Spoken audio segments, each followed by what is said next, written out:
Hey guys, today we're going to talk about laptops. And one of the questions I get asked all the time is, Garrett, which laptop should I buy?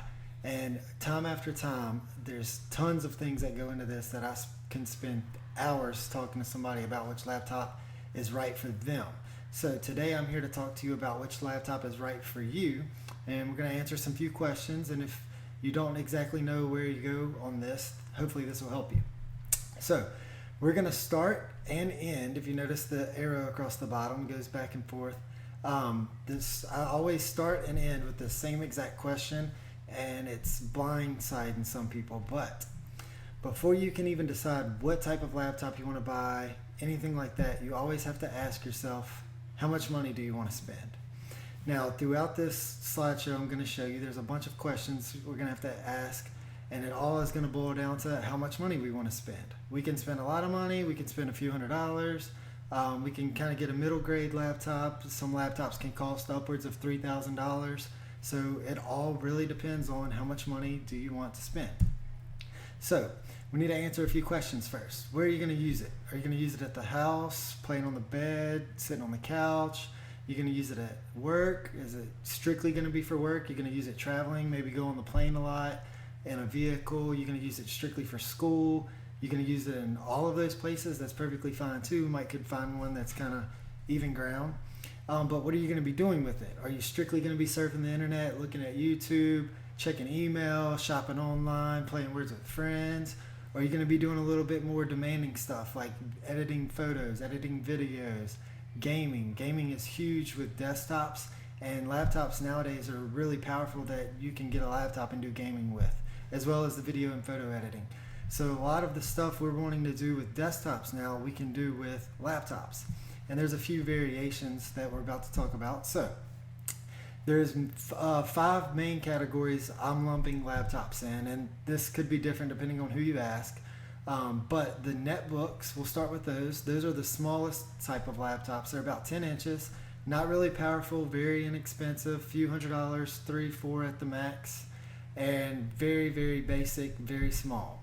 The next step up would be what I would call a travel laptop, a little bit bigger than a regular netbook, but it's not quite a full functioning laptop. It might be missing some things.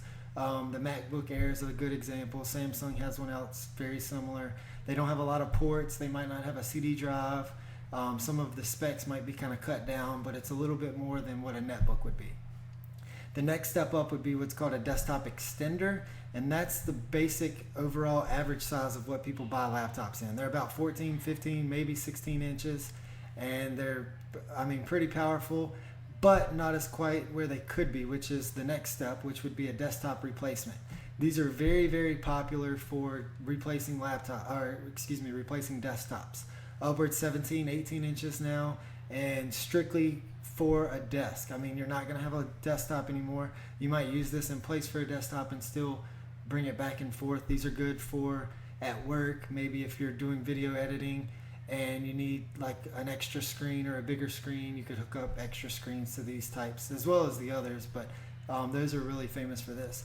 And then I skipped on purpose. The first one is what I'm going to call a laptop with a keyboard dock. Because a lot of things that people think they need a laptop for, they may not necessarily need any of these features, and they might just need to get on the internet, check some email, or play basic games through Facebook, things like that. And a tablet would actually be a better buy for them, even though it might be a little bit more expensive. You may get a little bit more use out of it. And then a keyboard dock would just be if you don't like typing on the screen, or if you're going to be doing a lot of typing. Obviously, if you're just surfing the internet, watching YouTube, you really don't need the keyboard dock, and a tablet may suffice and be a little bit more price efficient depending on the case. So this brings us to the features of a laptop, what the main parts of the laptop are that you might need to focus on what you're buying it for. And there's 2 parts I'm going to talk about that are a little bit more important than the other 2. And the first thing is the CPU. And this is like the brain of the laptop. This is where it does all the mathematical formulas, all the processing power of that laptop.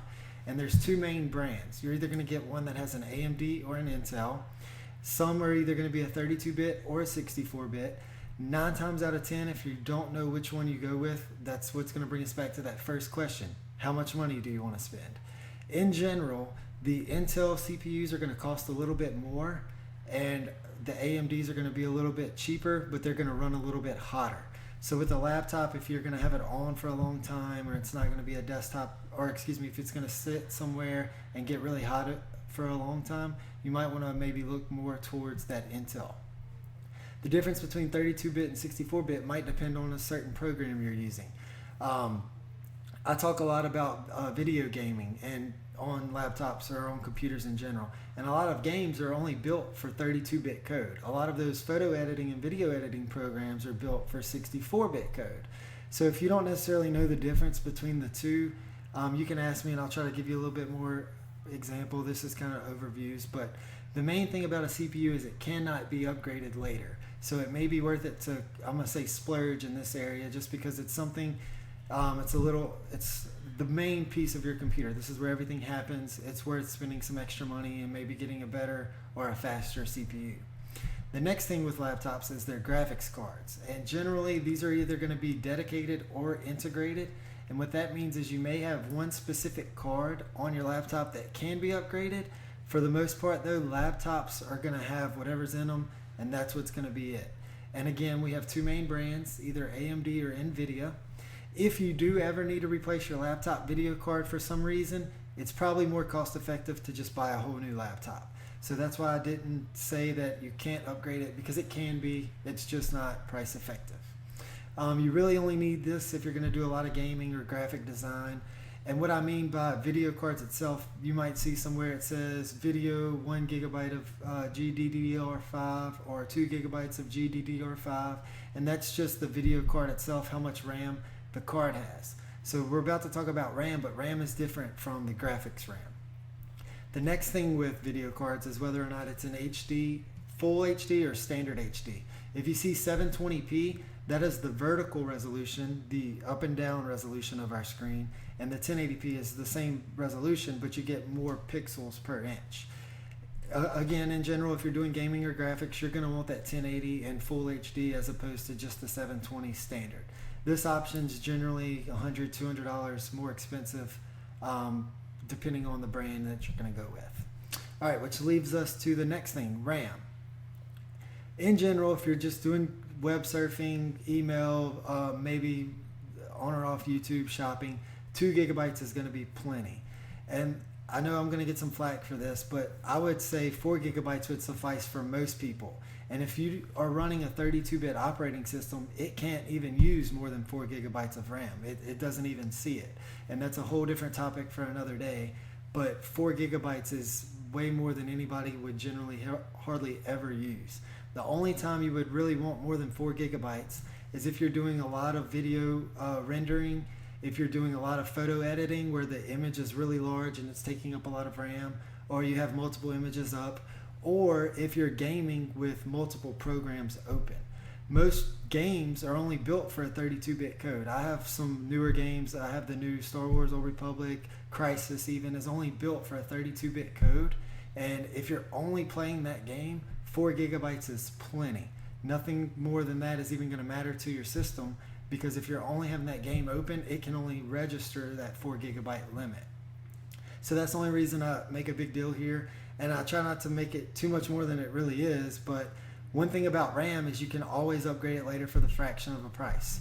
For instance, my personal laptop I bought it with 4 gigabytes of RAM. To upgrade it to 8 gigabytes was, I think, an extra $150 or something. 6 months later, I bought 4 gigabytes extra for $20 and spent $20 on that 4 gigabyte difference that I was missing in total. So I saved over $100 just waiting 6 months and basically doing it myself. So again, 4 gigabytes in general is all you're going to need. If a system comes with more, you don't have to ask to get it taken off or anything like that. You can deal with it. The next thing is hard drives. And I say drives because a lot of the 17-inch laptops have bays for multiple hard drives. Again, in general, more hard drive space is always better, but it always depends on what you're doing as well. If you're not going to have a lot of programs you're installing, if you're not dealing with a bunch of files, a bunch of music, a bunch of videos, then you really don't need a lot of space. Hard drive space is incremental with price. So you're going to pay more for what you get, just like anything else, but it tends to follow a more linear path than any of the other options we're going to see. Hard drives can also be upgraded later. You can buy new hard drives and stick them in. A year from now, whatever was a 2 terabyte drive, whatever it costs now, it'll cost what a 1 terabyte drive is. And that's not exact. It's just an average. A year from now, it'll be half the price. Sometimes, depending on what you're working with or what you're doing, an external drive may actually be more price efficient for you, depending on your application. Obviously, if you have a bunch of programs installed, you don't want to install them to an external drive. But if you're just dealing with files or you need something for storage, an external may be a better way to go. And I'm going to have to make another video for solid state drives one day, but if you can get a solid state drive in the perfect world, that would be the best option. They are a lot faster, upwards of 10 times fast in some cases. Solid state drive is nothing more than RAM built to act as a hard drive. So RAM is a lot faster access speed and storage wise as far as hard drives, because it's a different type of technology, but you do have to pay for that technology. So again, it all comes back to how much do you want to spend. And one thing I would say is solid state will definitely be worth it if you can afford it. Which brings us to the last little thing we're going to talk about, the difference in operating systems and brand. I don't want to spend a lot of time here just because it varies. But there's 3 main operating systems. You will either have an operating system that's based off of Apple's Mac OS X, which I have 2 that are grayed out a little bit, Snow Leopard and Lion, just in case you see an older computer, they still might have that. If you buy a Mac computer today, it's going to come with Mountain Lion. Skipping over to Windows, if you buy a computer today, it's going to come with Windows 7. As of, I believe, November 26th, it might be October 26th, I'll have to double check, Windows 8 will be released. And in some cases, you can buy refurbished computers with XP or Vista still on it. Or if you're in a corporate environment, you may still be able to get XP Professional as well. But they're grayed out just because that's not something we're going to go out and look for. That's just what's old. And then in the middle of those 2, you see Linux. The only Linux I'm familiar with that you can actually go out and purchase is a variant of Google's Chrome OS, and it's based off of Linux. But there's 4, these are the 4 biggest distributions that I'm familiar with of Linux. I do have a personal computer that runs on Mint as well as Ubuntu, and I actually made another video. If you have Ubuntu, it works well with the Ubuntu One cloud storage. One thing I would like to point out is if you know you want to have a Linux distribution on your laptop, if you buy a Windows computer, you may, depending on the store, ask to have it removed, and they can credit you upwards of $150 or something like that, depending on whatever Windows costs. So if you bought a laptop and let's say it was $500 and you had Windows 7 on it, if you asked them to remove Windows 7, you might only pay $350 for it, and then come home and you could put your own version of Linux on it. And then if you were to purchase a tablet, there's 3 main operating systems for tablets. Android, they have Honeycomb, Jelly Bean, and they'll be releasing the next one here within the next 6 months to a year, I'm sure. iOS just had a big release for iOS 6. If you are updating to iOS 6 while I'm talking about it, please, please, please make sure you back up your contacts and your photos to the iCloud. You can back it up to your computer to be safe, but I've heard a lot of friends of mine that when they updated to iOS 6, they lost either their contacts, photos, and in some cases both. But if you've updated to the cloud, I've never seen that where it hasn't. And the last one with the tablet is Windows Phone. They're on Windows Phone 7 now. Windows Phone 8 will be releasing here at the beginning of November, and that will be coming out on 2 versions of a Windows tablet. And the main thing about Windows and Apple, I'm not going to get into a Mac and PC debate, but it depends on the brand. You notice I have 3 tiers, 3 different money signs based on price. And in general, I don't want to get shot in the foot or arrow to the knee, but these 3 main tiers are where you can decide which brand you may want to go with. And I only have Toshiba in 2 columns. I thought I had Dell in 2. Let's start out with the first money sign. Acer Compact E Machines, HP, Toshiba. These are generally your basic budget laptops. Nothing crazy going on, but good price for what you're getting. The middle tier, Dell, HP, Lenovo, Samsung, and Toshiba. Notice Toshiba and HP are in both tiers. They offer lower end laptops as well as middle grade, and in some cases even high grade. But again, you're going to get what you pay for on any tier. And the last tier, this is Apple, Alienware, Asus, Samsung, and Sony. Again, some of those can fall in either tier just depending on the price. I would say in general the low tier is going to be anywhere from $0 to, let's say, $400. The middle tier may be $400 to $1,000, and then anything in that last tier is going to be around $1,000 and up. And I'm a firm believer of you get what you pay for on both ends. The only thing I was going to say between Apple and Windows is every brand listed here sells their computers probably with Windows installed. Apple is the only one that sells it with the Mac OS X Mountain Lion installed. And the good thing about that is Apple makes the hardware and the software. So they don't necessarily have as many issues as Windows consumers do with having hardware and software compatibility. Which leads me to the last thing. Again, how much money do you want to spend? And I know I keep saying that, but I only say that because in a sense that is the truth.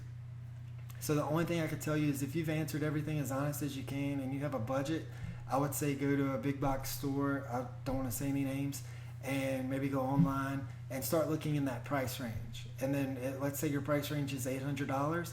I would not say go and see if there's a $600 one and then, well, that one's only $600 and it doesn't have this, so I'm going to do that. That is a bad mistake to make in my opinion, because again, tomorrow there's going to be another laptop out.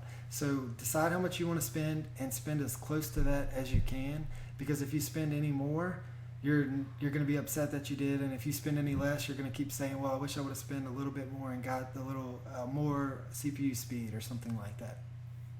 So, and the last thing, buy a laptop when you need it. If you don't need it for a few months, don't go buy it today just because you have money burning a hole in your pocket, and you'll be happy, hopefully.